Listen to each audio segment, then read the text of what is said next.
Salut à toutes et à tous, la grande caravane du Jet a posé ses valises ici à Sainte-Maxime dans le Var pour la 8e année consécutive. Début du championnat de France de vitesse en compagnie du grand Manitou Thierry Scharf. Thierry, bonjour. Bonjour.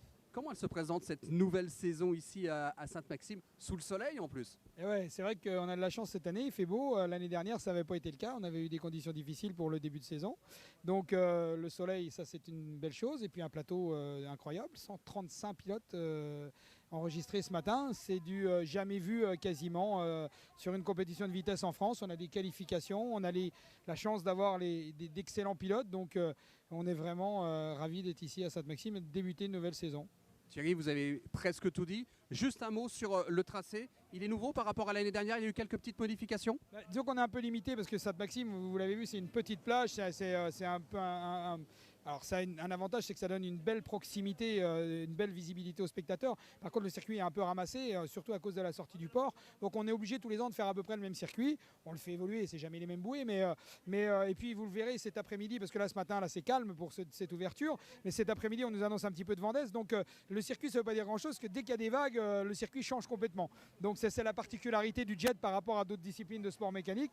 Mais en tout cas, on a un circuit qui, à mon avis, va être intéressant et de magnifiques bagarres annoncées. Merci Thierry. Et avant d'aller voir les bagarres sur l'eau, on va aller voir un monsieur qui domine de la tête et des épaules sa catégorie. Voilà, d'un coup de baguette magique, on se retrouve au bord de la grille de départ en compagnie du quadruple champion de France en titre de GP1 ski, à savoir Jérémy Porel. Jérémy, bonjour. Bonjour. Jérémy, j'imagine que cette année, l'objectif est d'aller chercher un 5e titre de champion de France. Ouais, bien sûr, je suis très attaché à ce titre de champion de France qui est important pour moi. C'est le 4e là consécutif et je vais tout faire pour aller en chercher un 5e. Comment s'est passée l'intersaison? Vous avez beaucoup travaillé physiquement et mécaniquement? Bah oui, physiquement, je me suis toujours entraîné comme d'habitude. Techniquement, j'ai changé cette année. J'ai signé un contrat avec un team américain, donc c'est un petit peu plus complexe en logistique. Donc j'ai reçu les machines un petit peu tard, il n'y a que 2 semaines. Mais bon, ça va venir. Je me laisse du temps pour m'adapter à la machine et en tout cas, je suis confiant pour le championnat. Les premières sensations sur la machine, elles sont bonnes? Ouais, très très bonne. Vraiment, c'est une très très bonne machine. Là, il ne reste plus qu'à moi m'y faire et puis voilà, avec le temps, ça va venir. On verra les résultats de ce week-end. Allez, avant de partir sur l'eau, j'imagine que pour vous, tout de suite, ce qui est important, c'est d'aller mettre tout de suite la pression sur vos adversaires et de vous placer le plus haut possible dans le tableau. Bien sûr, là, c'est de loin l'année la plus relevée au championnat de France. Donc moi, mon objectif principal, c'est de gagner, ça c'est sûr. Donc voilà, et pas forcément gagner le week-end, mais gagner tout ce que je peux gagner. Donc je ferai en sorte de me donner à 100%. Merci Jérémy. Merci. Place aux images maintenant. Et pour Jérémy Porel, le week-end s'est plutôt bien déroulé. Les conditions de navigation ont été idéales, avec tout de même un peu de vague au large, mais rien de grave.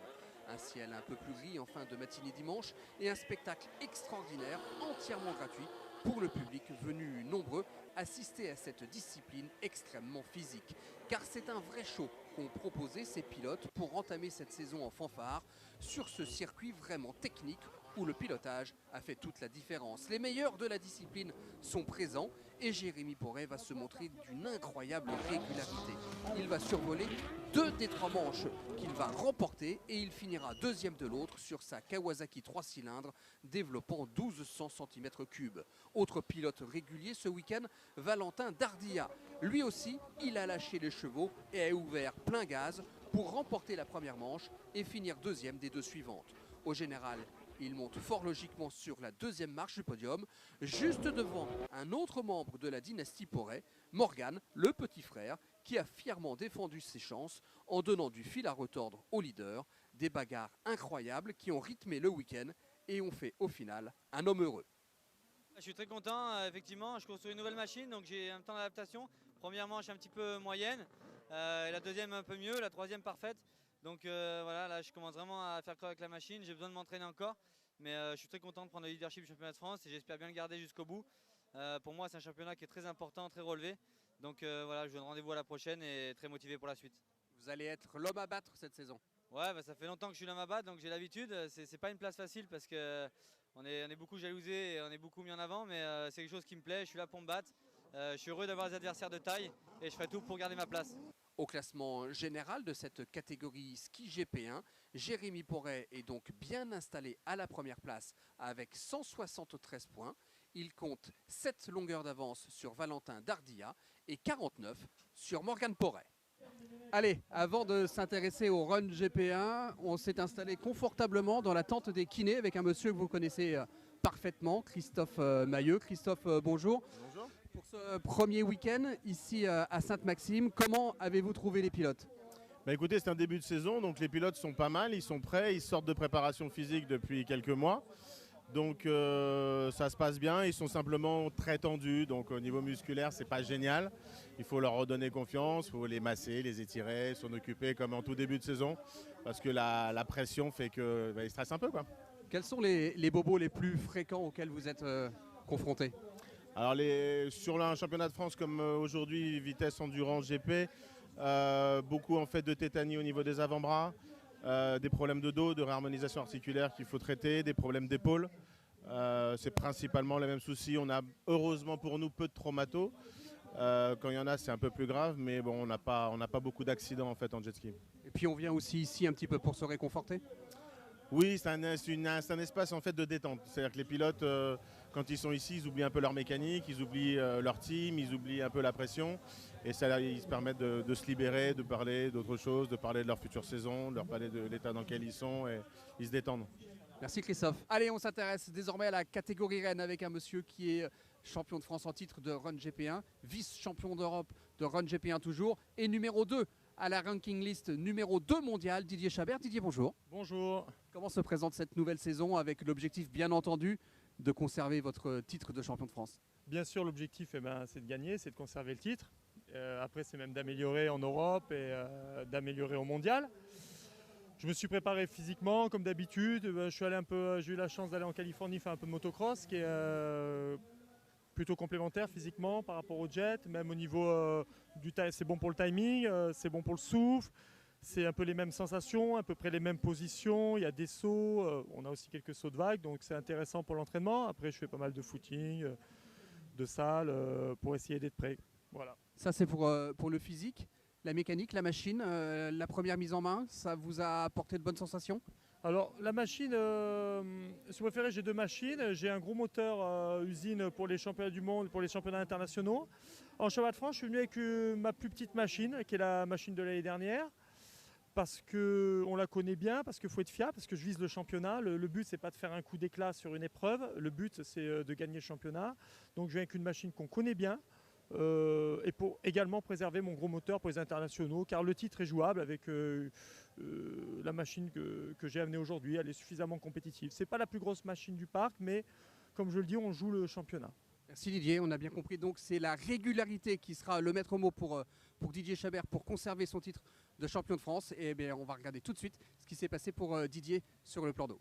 Et pour Didier Chabert, ce premier week-end se conclut par un bilan positif car il termine 3e au général.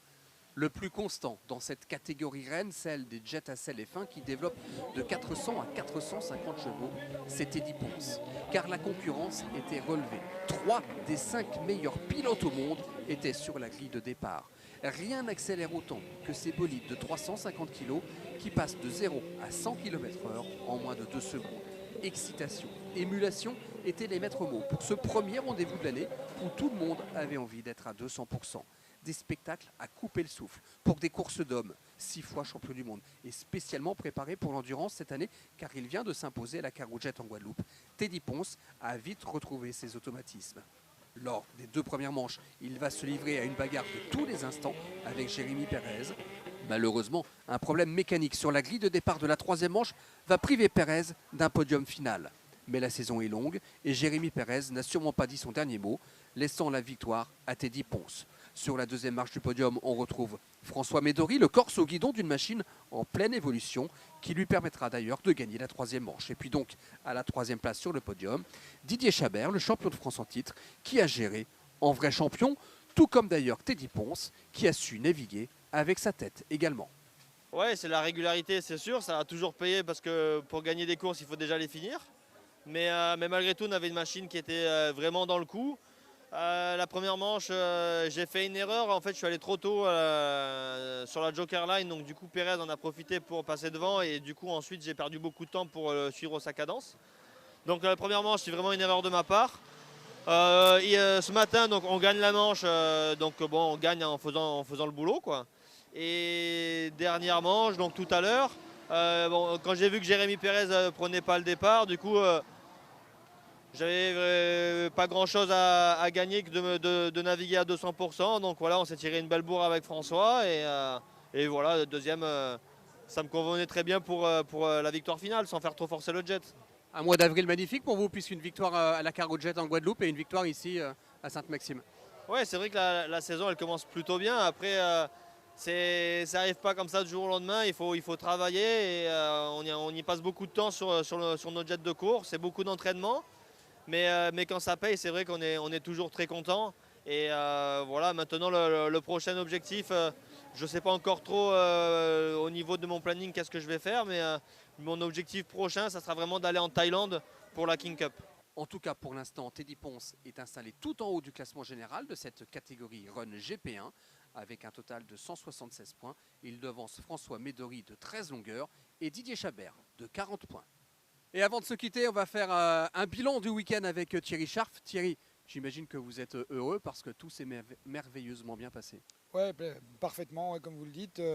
La municipalité de Sainte-Maxime est contente. Ça, c'est la première des choses. La SEMA, la société d'animation également, les pilotes. Là, on vient de faire le podium, donc que des commentaires positifs. Pas de gros bobos. Du beau temps, beaucoup de public. Je crois que j'avais jamais vu autant de monde à Sainte-Maxime. C'est bon pour notre sport et on va continuer d'avancer tranquillement. Bon, que du positif. Merci Thierry. Prochain rendez-vous Jet dans 15 jours. On va prendre la direction de la Corse pour le championnat d'Europe d'endurance.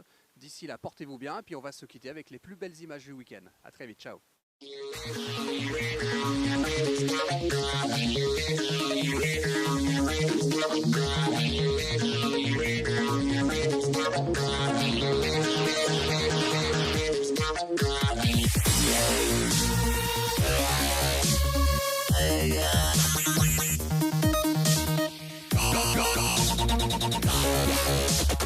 Go, go, go.